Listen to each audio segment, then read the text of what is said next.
आइए प्रार्थना करते शुरू करने से पहले हम धन्यवाद देते प्रभु इस खूबसूरत दिन के लिए।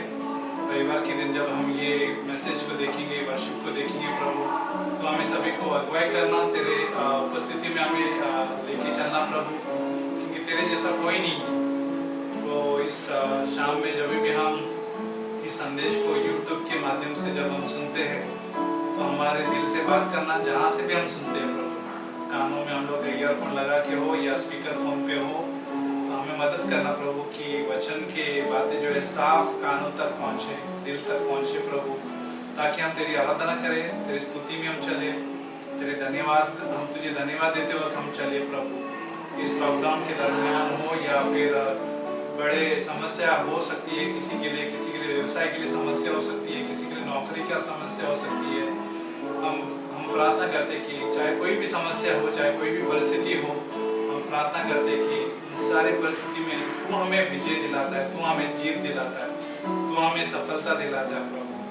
हमें मदद करना विश्वास से चलने के लिए, ताकि हम जो देखते हो उसको देखते हुए नहीं, जो परिस्थिति को देखते हुए नहीं, लेकिन हम विश्वास से चले।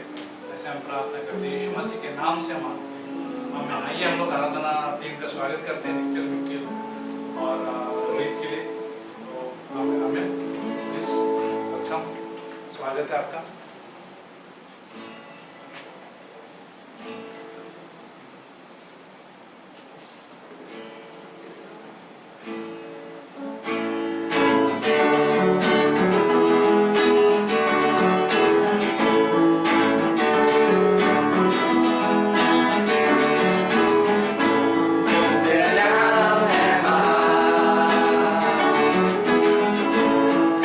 स्तुति में गाऊं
परमेश्वर आपकी महिमा हो परमेश्वर हमसे परमेश्वर, ऐसे हमारी प्रार्थना परमेश्वर।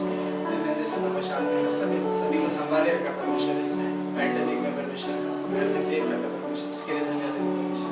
परमेश्वर जो भी परमेश्वर आगे का मैसेज है परमेश्वर, जो भी ऑफरिंग है परमेश्वर, आप आशीषित करना परमेश्वर, सबको संभाले रखना, सेफ रखना परमेश्वर। छोटी सी प्रार्थना यीशु मसीह के नाम से आमीन। आगे का जो है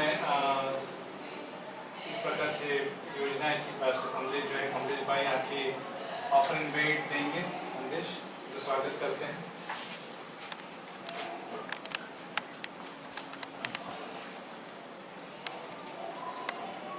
आइए हमारे दिलों को तैयार करें भेंट देने से पहले, और वचन के द्वारा एक दो विचार को हम देखेंगे। और लूका रचित सुसमाचार उसका 21वां अध्याय उसका 1 और 2 आयत को हम पढ़ेंगे।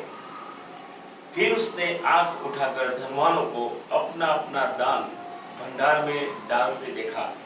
उसने एक कंगाल विधवा को भी उसमें 2 रमनियां डालते देखा। तब उसने कहा, मैं तुमसे सच कहता हूं कि इस कंगाल विधवा ने सबसे बढ़कर डाला है, क्योंकि उन सब ने अपनी अपनी बढ़ती में से दान में कुछ डाला है, परंतु इसने अपनी खटी में से अपनी सारी जीविका डाल दी है। हम प्रार्थना करते हैं। पिता, हम धन्यवाद करते हैं इस वचन के द्वारा हमें देने के लिए, हमारे मनों को, हमारे दिलों को तैयार करना, यीशु मसीह के नाम से मांगते हैं, आमीन। धन्यवाद करते हैं ये समय के लिए, पास्टर ने भी ये समय दिया, और अद्भुत समय है ये, अद्भुत मूल्यवान मौका है जब हम परमेश्वर को अपनी बेटों को लेकर आते हैं और हम वचन के साथ सोचे। तो यहाँ वचन 1 में ये लिखा है कि धनवान अपना दान है वो लेके आते हैं। तो ऐसा नहीं है कि धनवान अपनी भेंटों को नहीं लेके आ सकते, धनवान और गरीब दोनों अपनी भेंट को प्रभु घर में लेके आ सकते हैं, और प्रभु किसी को देने के लिए रोकता नहीं है ना। कभी कभी सोचते हैं कि गरीब लोगों को नहीं लाना चाहिए, धनवानों को लाना चाहिए, लेकिन वचन हमें कहता है दोनों लोग अपनी भेंट को ला सकता है। और अगर कोई किसी को रोकता है लाने के लिए, तो वो उनकी मानो कि उनकी आशीष को रोकता है, क्योंकि बाइबल देने को बोने के साथ उनकी तुलना करते हैं, देना बोने के साथ तुलना करते हैं। और एक एग्जाम्पल, एक उदाहरण को हम देखें तो किसान जब बोता है तो उदारता से बोता है, वो गरीब से गरीब किसान जब बोता है तो उदारता से बोता है, और अंत में हम देखते हैं तो उनके परिवार के लिए और उनके लिए वो आशीष का कारण बनता है। और हम देखते हैं कि यहाँ ये जो विधवा है, वो विधवा जब भेंट अपनी लाती है तो वो विश्वास से लाती है, और वही चीज यीशु मसीह देखता है कि लोग जब देते हैं तो किस प्रकार देते हैं, और वो बहुत महत्वपूर्ण है। और इसके बारे में हम सोचे तो हम देखते हैं कि जब हम विश्वास से भेंट लाते हैं तो क्या होता है। जब हम विश्वास से भेंट को लेकर आते हैं तो जैसे हम एक परमेश्वर को एक आदर करते हैं, जैसा परमेश्वर का हम आदर करते हैं, और हम जब विश्वास से एक भेंट लेकर आते हैं तो जैसे हम परमेश्वर के प्रति हमारे प्रेम को प्रकट करते हैं। और हम एक विधवा के बारे में देखें तो विधवा जब देती है ना, तो वो एक विश्वास भरोसा करती है कि जो मेरे हाथ में है वो मुझे परमेश्वर ने दिया है, और जब मैं इनको देता हूँ, दूंगी उनको, तो वो परमेश्वर मुझे बढ़कर देगा। और आज जब भी हम अपने भेंटों को जब लाते हैं तो आइए हम हमारे आशीषों को याद करें। परमेश्वर ने हमें उद्धार दिया है, परमेश्वर ने हमारी शारीरिक जरूरतों को पूरा किया है, परमेश्वर ने हमें तंदुरुस्ती दिया है, और परमेश्वर ने हमारी हर एक कमी घटी को पूरा किया है। तो देना एक हमारे लिए मूल्यवान अवसर है ना। और हम कोई ऐसे भंडार में नहीं लाते हैं जो खाली है, जो स्वर्गीय भंडार है। और हम जब देते हैं तो याद रखें परमेश्वर का ये वादा है कि वो आशीषों की बारिश करेगा, और उसकी तुलना बारिश के साथ किया गया है।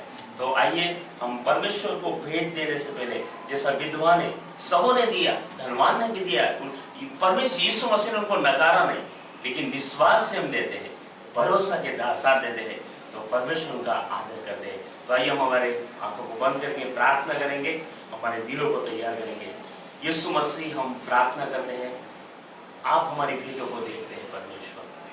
हम जो भी देते हैं विश्वास से देते हैं, भरोसे के साथ देते हैं, और हम भरोसा करते हैं परमेश्वर ये हमारे हाथों में जो कुछ है वो आपने दिया हुआ है। और आपका वादा है परमेश्वर, जब हम बोते हैं तो हम आशीषों की बारिश जैसे आती है, इस प्रकार हम उन आशीषों को प्राप्त करेंगे। प्रभु हमें मदद करना, हमारे दिलों में वो गर्माहट पैदा करना, ताकि हम जो दे परमेश्वर वो कोई दबाव से ना दे, परंतु परमेश्वर आपने हमें जो दिया है वो भरोसे के साथ विश्वास के साथ दे। यीशु मसीह के नाम से मांगते हैं, आमीन। तो अच्छा बेट जो है आप ऑनलाइन दे सकते हैं, जो आपकी स्क्रीन पर जो दिया गया अकाउंट नंबर है, बैंक का नाम है, तो आप ज़रूर वो देखकर जो है ध्यान से दे सकते हैं। बहुत अच्छा बेट था, धन्यवाद कमलेश भाई। आगे बेट का गीत होगा।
तेरी आराधना करने के लिए, तेरी स्तुति करने के लिए प्रभु। तू महान है परमेश्वर, तेरी वजह से हम जो भी कुछ है तेरे अनुग्रह की वजह से है।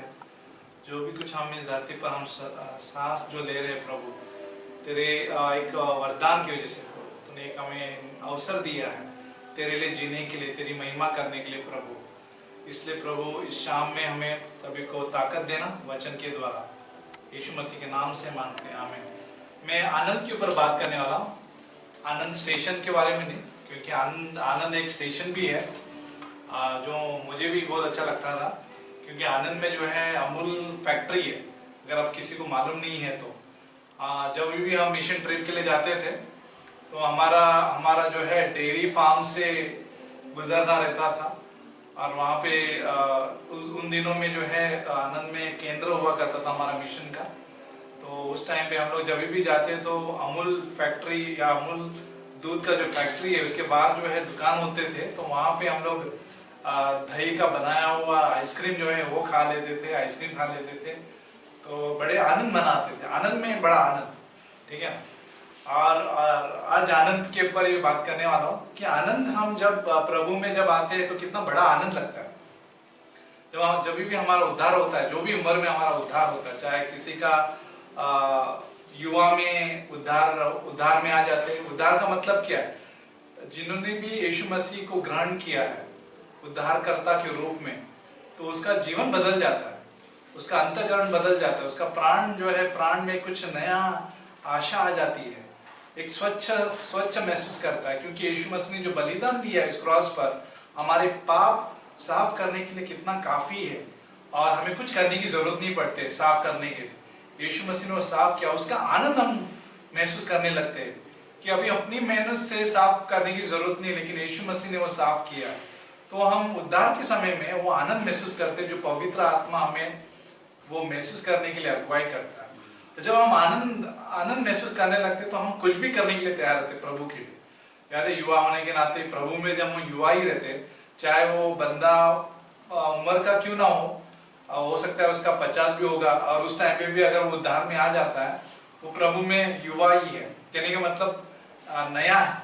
और जब भी हम नए रहते हैं प्रभु में तो हमें उत्साह महसूस होता है, आनंद महसूस होता है, और उसके लिए जब हम आनंद महसूस करने लगते हैं तो कोई भी सेवा करने के लिए तैयार है, कुछ भी करने के लिए तैयार रहते प्रभु के लिए। लेकिन धीरे धीरे जैसे हम हमारा यात्रा जो है प्रभु में बढ़ते जाता है तो कई मुसीबत आने लगते हैं, तभी हमें परीक्षा का एहसास होने लगता है। जब हम नए रहते तो हमें महसूस नहीं होता है, नया रहता तो हमें लगता है कि चलो अरे कोई बात नहीं, हम करेंगे ये वो। बोलते ना, कई लोग जो है अच्छी शुरुआत तो कर लेते हैं शुरू में, पर जैसे जैसा दिन बीतता है वैसा वो लोग क्या करते हैं, ढीले हो जाते हैं। बाइबल यानी कि यहाँ तक भी कहता है गलातियों का 6 में भी कि अगर आप ढीले ना हो तो उचित समय पर आप कटनी काटोगे। लेकिन प्रॉब्लम ये भी होता है, कई मसीह लोग जो है शुरू तो अच्छा कर लेते हैं, आनंद में जरूर रहते हैं, लेकिन धीरे धीरे परीक्षा जब आने लगती है वो फिर कुछ ना कुछ वो जो उनका हृदय जो है ढीले होने लगते हैं, ठंडा होने लगता है, क्योंकि परीक्षा उनको घेर लिया है, या तो परीक्षा ने उनको निराश कर दिया है, या परीक्षा की वजह से जो है कई बार जो है उन्होंने परमेश्वर पर जो ध्यान देने का जो बात जो पहली थी अभी वो खो दी है। तो ध्यान चला गया है, निराशा में है, और उस समय उनको महसूस होता है कि आनंद नहीं महसूस कर रहे, उनको आनंद महसूस नहीं होता, जॉय महसूस नहीं होता, क्योंकि वो परीक्षा के ऊपर ज्यादा फोकस कर रहे हैं। अभी उनका ध्यान जो है परीक्षा के ऊपर। एक उदाहरण बताना चाहूंगा, आपको पता है पतरस के बारे में कि जब वो नाव से जब पानी में चलने के लिए उसका उत्साह था, वो आनंद महसूस कर रहा था, पानी में चलने का भी बड़ा आनंद। प्रभु सिर्फ कह दे कि मैं इस पानी में चलूं तो चलूंगा, यीशु मसीह ने खाली बोला कि आ जा, और जब वो पानी में उतरा वो चलने लगा पानी में। लेकिन जैसे ही उसका ध्यान, जब तूफान आया बीच में, जब तूफान पे फोकस चला गया वो डूबने लगा। तो कई बार विश्वासी ऐसा जीवन जीता है कि जब उसका ध्यान प्रभु से हटकर जब परिस्थिति पर चला जाता है, या फिर कोई परीक्षा पे चला जाता है, या कोई इंसान पर चला जाता है, तो क्या हो जाता है, फिर वो जो है डूबने लगता है। क्या डूबने लगता है? हकीकत में पानी में डूबने नहीं लगता है, कहने का मतलब निराशा में डूबने लगता है, या फिर आनंद से निकलकर जो है डूबने लगता है निराशा में। तो फिर इसका हमें ख्याल रखना चाहिए इसलिए बाइबल में लिखा है नहम्याह का 8:10 में, अगर आप देखोगे नहम्याह का 8:10 में लिखा है, वो पढ़ते हो, वो बात ब पार्ट में है। एक्चुअली ब पार्ट का मतलब आखिरी पंक्ति में है, उसी में, उदास मत रहो क्योंकि यहोवा का आनंद तुम्हारा दृढ़ गढ़ है, या दृढ़ गढ़ है, ठीक है ना। Joy of the Lord is my strength English में लिखा है। परमेश्वर का आनंद मेरे लिए दृढ़ गढ़ है। परमेश्वर का आनंद मुझे जो है मजबूत करता है परीक्षाओं में। कई बार लोग परिस्थिति को देखकर आनंद खो देते, जॉय खो देते, कुछ मुसीबत आने से जॉय खो देते, किसी ने कुछ बोल दिया जॉय खो देते, कुछ हमारे कुछ मूड है हमारे अंदर, उसकी वजह से हम जॉय खो देते। लेकिन एक्चुअली सीक्रेट ये है, सीक्रेट का मतलब रहस्य ये है कि हमारे जीवन का जॉय का रीजन जो है प्रभु है, परिस्थिति नहीं है। परिस्थिति हमें जॉय नहीं देती है, कभी नहीं देगी एक्चुअली, क्योंकि संसार में जब तक हम हैं परिस्थिति हमें कभी भी जॉय नहीं देगा। चाहे वो मित्र हो गए, चाहे इंसान हो गया, चाहे फिर आपके कोई भी परिवार भी हो गया, या फिर पैसे हो गए, या घर हो गया, या फिर कुछ भी हुआ, हमें ये परिस्थिति जो है जॉय कभी नहीं देगा। लेकिन कौन जॉय देता है, कौन आनंद देता है? परमेश्वर जो है हमें आनंद देता है। एक कहानी है, आपको मैं बचपन में एक टेक्स्ट बुक में एक कहानी पढ़ता था, मैं बाल भारती का कहानी रहता था स्कूल में। तो वहाँ पे गधे, पिताजी और बेटी की कहानी आपने शायद सुनी रही स्कूलों में, और वो कहानी मुझे अभी भी पसंद इसलिए आती है क्योंकि ये दो बाप बेटे जो है लोगों की बातों में आकर जो है निर्णय लेते थे। ऐसा हुआ कि ये बाप बेटे जो है शहर की तरफ कुछ व्यवहार करने के लिए निकल पड़े थे। बाप बेटे जब गधे को लेके निकलते हैं तो ये तीनों जब चलते हैं तो कुछ क्या बोलते हैं, चौराहे पर कुछ स्त्रियां बोलते हैं, अरे देखो बाप बेटे जो है गधे का फायदा नहीं उठा रहे, ऐसी चल रहे। तो फिर पिताजी जो है सोचने लगता है ये बात तो सही है, तो बेटे को बिठा देते हैं गधे पर, वो पिताजी। फिर थोड़ा आगे चले जाते हैं, थोड़ा आगे चले जाने के बाद जो है कुछ और लोग मिलते हैं जो चर्चा करते हैं, अरे बाप कैसा बाप है, कैसा बेटा है कि बाप को चलने के लिए दे रहा है, कुछ रिस्पेक्ट है कि नहीं, बच्चा को कुछ समझ है कि नहीं। थोड़ी देर के बाद जो आगे जाने के बाद बेटा उतर जाता है, पिताजी को बैठने देते हैं। तो थोड़ा आगे और जाने के बाद लोग वापस से कहते हैं पिताजी को शर्म है कि नहीं, जवान लड़के को चला रहा है। तो आखिर में दोनों बैठते गधे पर आगे जाके। अभी दोनों बैठने के बाद आगे चौराहे पे और लोग कहते हैं, उनको जरा से भी तरस नहीं आते जानवर पर। तो और लोग दोनों जो उतर कर अभी गधे को अभी उठाकर जाते हैं। तो कहने का मतलब ये है कि अगर आप लोगों की बातों में आओगे तो आखिर में आपको गधा उठाना पड़ेगा। तो कहने का मतलब ये है कि जब हम परिस्थिति के अनुसार चलेंगे, लोगों के विकल्प या फिर उनके ओपिनियन के अनुसार अगर हम चलेंगे तो फिर हम कहीं ना कहीं जो है ठोकर खाएंगे, जो परमेश्वर के अनुसार नहीं रहेगा। याद है यहोशू का अध्याय 24 में भी लिखा है, यहोशू ने कहा कि तुम आज चुन लो कि किसकी सेवा करोगे, लेकिन मैंने ठान लिया है मैं और मेरा परिवार जो है यहोवा की सेवा करेंगे। तो कहने का मतलब जब हम परमेश्वर को बीच में रखते हैं, वचन को जब हम बीच में रखते हैं तो हम अच्छे निर्णय लेते हैं। लेकिन अगर हम परिस्थिति, इस वातावरण और लोगों को बीच में रखते हैं तो शायद कहीं ना कहीं हम ठोकर खाएंगे, निराश हाथ लगेगी, असफलता हाथ लगेगी। याद है बाइबल में यहाँ पे और एक कहानी है, कहानी नहीं लेकिन वचन है, वचन से संहिता 1:1 में कि धन्य है वो पुरुष जो ठट्टा करने वाला मंडली में नहीं बैठता है, ना चलता है, ना वो वहां पे रहता है, लेकिन धन्य वो पुरुष जो दिन रात यहोवा के व्यवस्था पर मनन करता है, वो हर ऋतु में फलेगा, उसके पत्ते हरे रहेंगे। कारण क्या है? कारण यह है कि क्योंकि उसका वचन केंद्र है, वचन पर मनन करता है, वचन पर सोच विचार करता है। लोगों के मंडली में बैठकर जो है ठट्टा करने वाली मंडली में नहीं बैठता है, क्योंकि अगर हम बैठेंगे वहां पे तो हमारा विचार जो है हो सकता है कि अलग दिशा में जाएगा। तो इसलिए हमें सावधान रहना है। हम ये नहीं कह रहे कि आप मित्रता मत रखिए, ये नहीं कह रहे कि संगति मत रखिए, क्योंकि यही कारण है कि हम संगति रखते हैं, बॉडी लाइफ बोलते हैं, देहिक जीवन क्यों बोलते हैं, देख जीवन इसलिए बोलते हैं कि हमारा ये जो ग्रुप है ये परमेश्वर का ग्रुप है, परमेश्वर के लोग हैं। जहाँ पे परमेश्वर के लोगों में अगर हम बैठते उठते चलते हैं तो वहां पे अगर वचन है तो वो हमें प्रोत्साहित करता है, एडिफाई करता है, उन्नति में लेके आता है।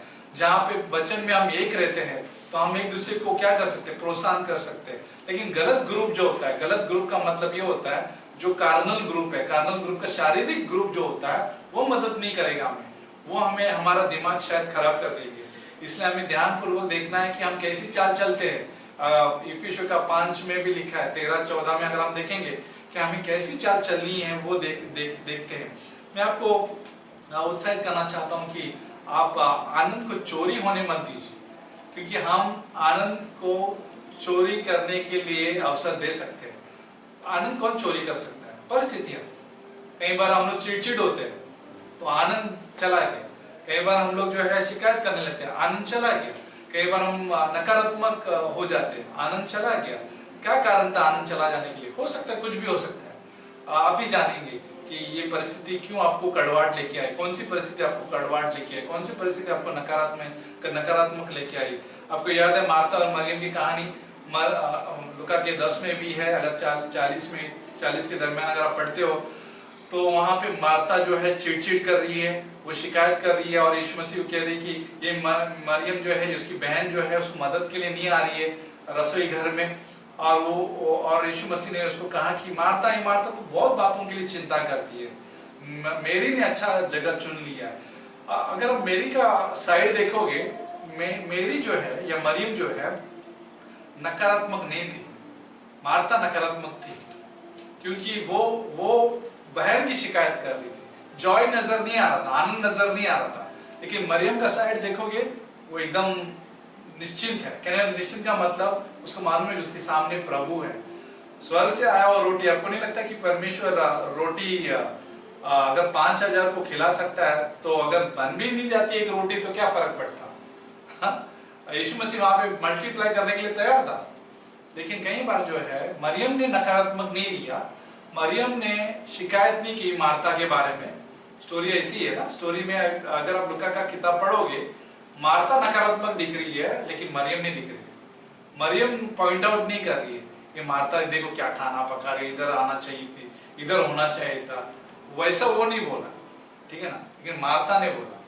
तो जब व्यक्ति प्रभु के उपस्थिति में रहता है तो उसको बोलते हैं ना, वो किसी नकारात्मक बात नहीं लेता है या बोलता है, क्योंकि वो सीख जाता है कि प्रभु जो है हैंडल करेगा, प्रभु जो है सही कर देता है। और वैसे ही हुआ उस कहानी में। उस कहानी में मार्था को अगर किसी ने बोला तो सिर्फ यीशु मसीह ने उसको बोला कि ये मार्था तो बहुत बातों के लिए चिंता करती है। और एक कहानी आपको मालूम है, वो कहानी जहाँ पे इत्तर का पात्र जो है वो औरत जो लेके जाती है और उसको तोड़कर जो है यीशु के सामने जो है अभिषेक करती है और उसको पैरों को ये करती है और सर को भी तेलों से अभिषेक करती है। उसका परफ्यूम जो है पूरे जगह पे फैल जाता है। लेकिन शिष्य क्या बोलते हैं? शिष्य जो है एक प्रकार से गुस्सा करते हैं उस स्त्री से। वो बोलते कि ये जो इत्तर बेचकर गरीबों को अगर देते तो कितना अच्छा होता, ये वेस्ट किया, व्यर्थ किया।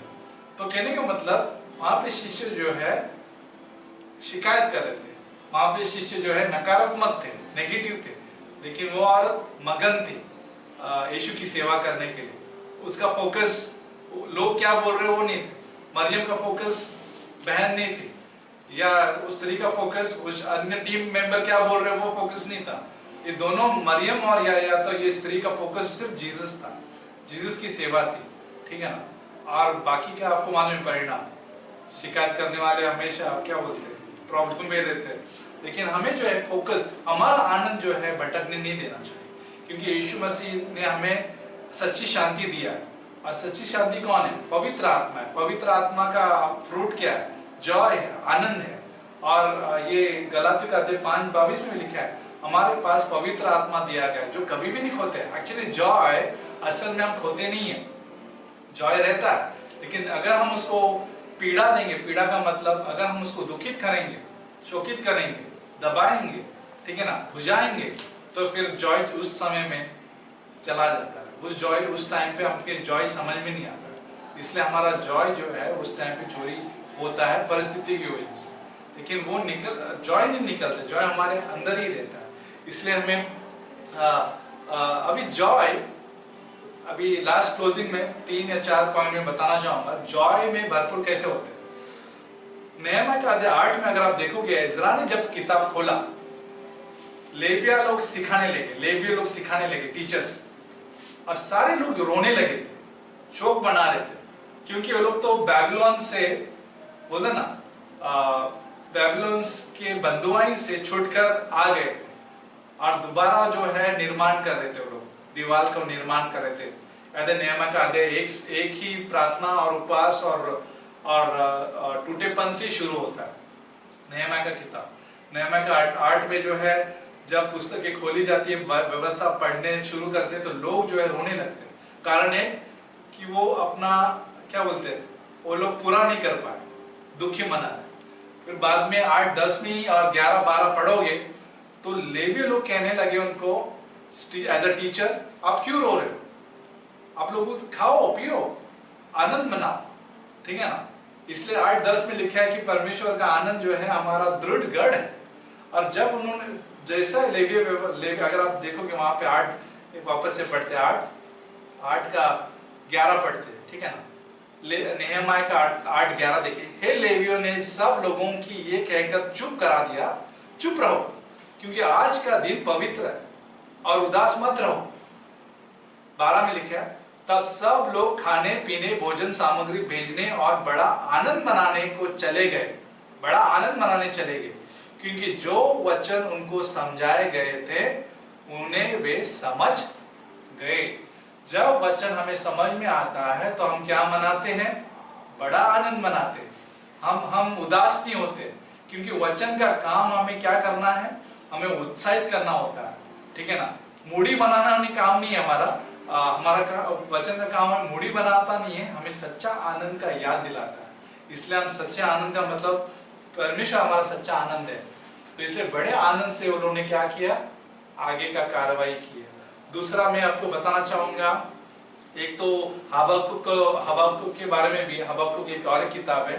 हबक्कुक में आपको मालूम है 3, 16, 17 अगर आप पढ़ोगे कि अगर गौशाला में भी कुछ नहीं रहेगा, भेड़शाला में भी कुछ नहीं रहेगा, फिर भी मैं यहोवा में मगन रहेगा नहीं, क्योंकि क्या हो रहा था कि हबक्कुक को मालूम था कि दुश्मन हमला करने वाला है, बैबिलोन आके जो है हमारे लोगों को लेके जाने वाला है, ऑलरेडी उसको पता चल गया था। इसलिए वो अध्याय 1 में बहुत सारे प्रश्न पूछा है, क्यों परमेश्वर, क्यों हम लोग, क्यों हमें जो है इतना तरस मिल रहा है, सताव मिल रहा है। 2 में लिखा है, परमेश्वर ने उसको कहा कि विजन लिखना, दर्शन लिखना और सही समय पर वो पूरा होगा। 3 में लिखा है कि चाहे कुछ भी हो यहोवा में मगन रहेंगे। तो दूसरा पॉइंट ये है, पहला पॉइंट है कि वचन हमें बड़े आनंद मनाने के लिए मदद करता है। दूसरा दर्शन लिखने से हमारे जीवन में वो आनंद से हम आगे बढ़ते हैं, ठीक है ना। हम लोग उदास रह के क्विट का मतलब हम लोग बाहर नहीं निकलते, दर्शन हमें मदद करता है आगे बढ़ने के लिए। इसलिए 2 के बाद मेरे सीक्वेंस में बात कर रहा हूँ। अध्याय 1 में प्रश्न कर रहा हूँ हबक्कुक क्यों, दूसरे में दर्शन लिखने के लिए कहा, 3 में अभी वो मगन हो रहा है, ठीक है ना। जब हमारे सामने दर्शन रहता है तो हम मगन होते हैं, ठीक है ना। तो दर्शन बहुत जरूरी है। तीसरा यूहन्ना का 16 में जाते हैं, यूहन्ना का 16 में जाते हैं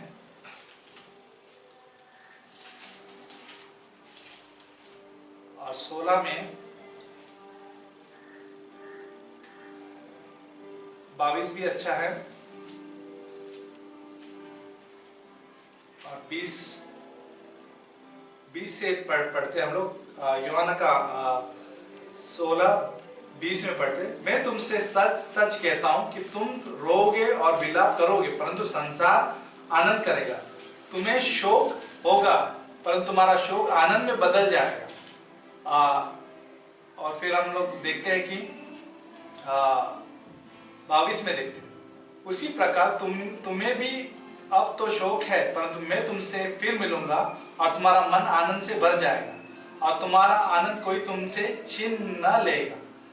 23 में उस दिन तुम मुझसे कुछ न पूछेंगे। मैं तुमसे सच सच कहता हूँ, यदि पिता से कुछ मांगोगे तो वो मेरे नाम से तुम्हें देगा। अब तक तुमने मेरे नाम से कुछ नहीं मांगा है, मांगो तो पाओगे, ताकि तुम्हारा आनंद पूरा हो जाए। तो तीसरा पॉइंट ये है कि जब हम प्रार्थना करते और मांगते हैं तो हमारा आनंद पूरा हो जाता है। पहला, वचन हमें बड़े आनंद मनाने के लिए मदद करता है। दूसरा, दर्शन हमें मदद करता है आनंद या मगन रहने के लिए। तीसरा, मांगने से, परमेश्वर से मांगने से हमारा आनंद पूरा होता है। चौथा, लास्ट आखिरी पॉइंट में पहला यूहन्ना का अध्याय 1 में जाते हैं। पहला यूहन्ना का अध्याय 1 में जाते हैं।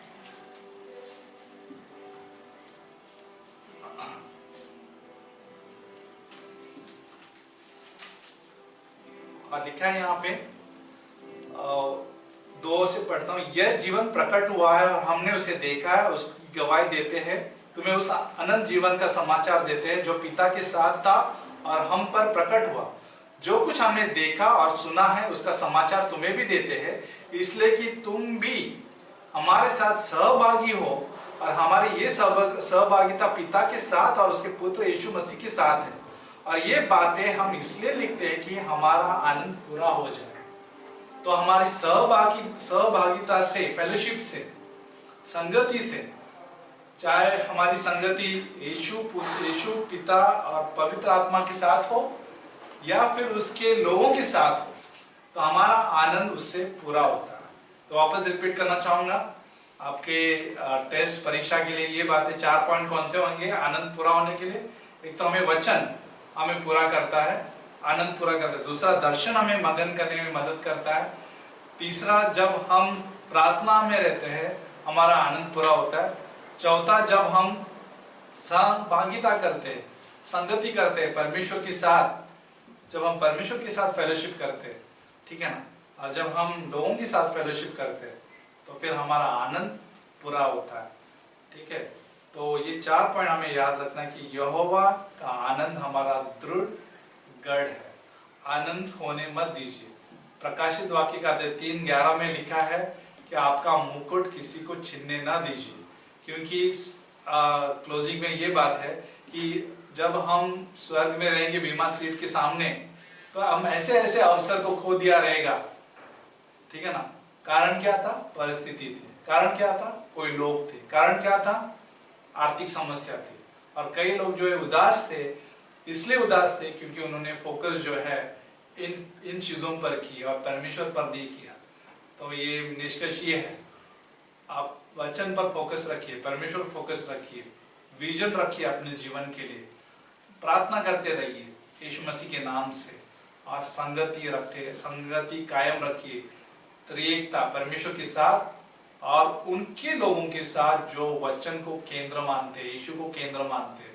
ठीक है ना, उन लोगों ने उनसे जरूर प्यार कीजिए जो संसारिक भी है, लेकिन उनको प्रभु में लाना है, उनके लिए हम उदाहरण बनना है, तो फिर हमारा आनंद पूरा होगा। आइए प्रार्थना करते हैं। परमेश्वर, हम धन्यवाद देते हैं अगर यहाँ पे कोई कैमरा में सुनने वाला विश्वासी नहीं है तो उनके लिए ये संदेश है कि यीशु मसीह ने हमारे लिए उस क्रॉस पर जान दिया, लहू बहाया, उस लहू से हमारे सारे पाप उसने धो दिए, हमारे लिए वो मारा गया, उस क्रॉस पर गाड़ा गया, तीसरे दिन वो जिंदा हुआ, उसी जिस कब्र में उसको रखा गया था उसी कब्र से तीसरे दिन वो जिंदा हुआ।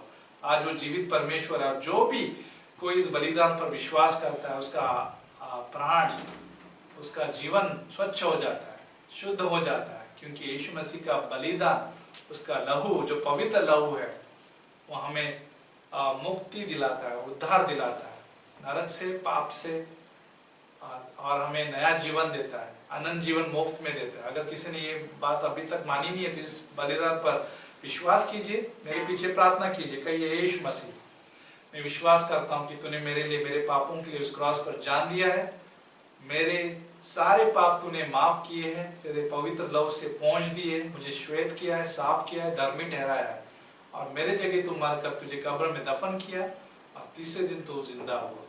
तो जीवित परमेश्वर है, मैं मानता हूँ।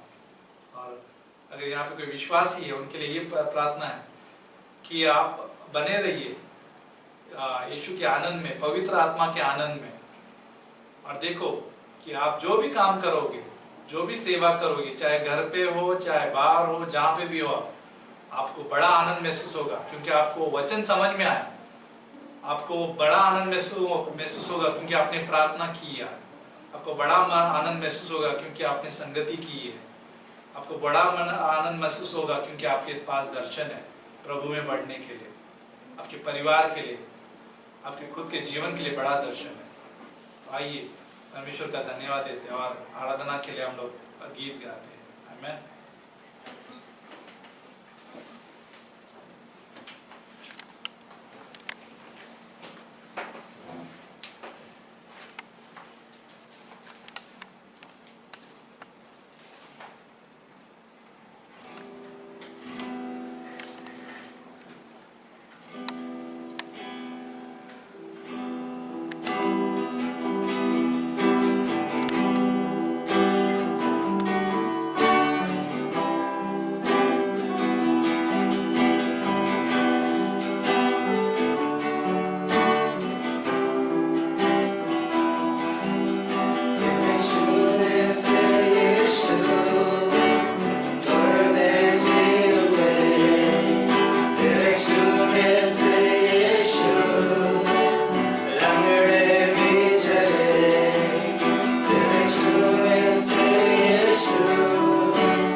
आप जानते हो परमेश्वर इस दुनिया में क्या हो रहा है। परमेश्वर बहुत बहुत धन्यवाद देते हैं परमेश्वर आपने हमें सब चीज़ दी है परमेश्वर, किसी भी चीज़ की कमी ना होने दिया परमेश्वर। छोटी सी बात है यीशु मसीह के नाम से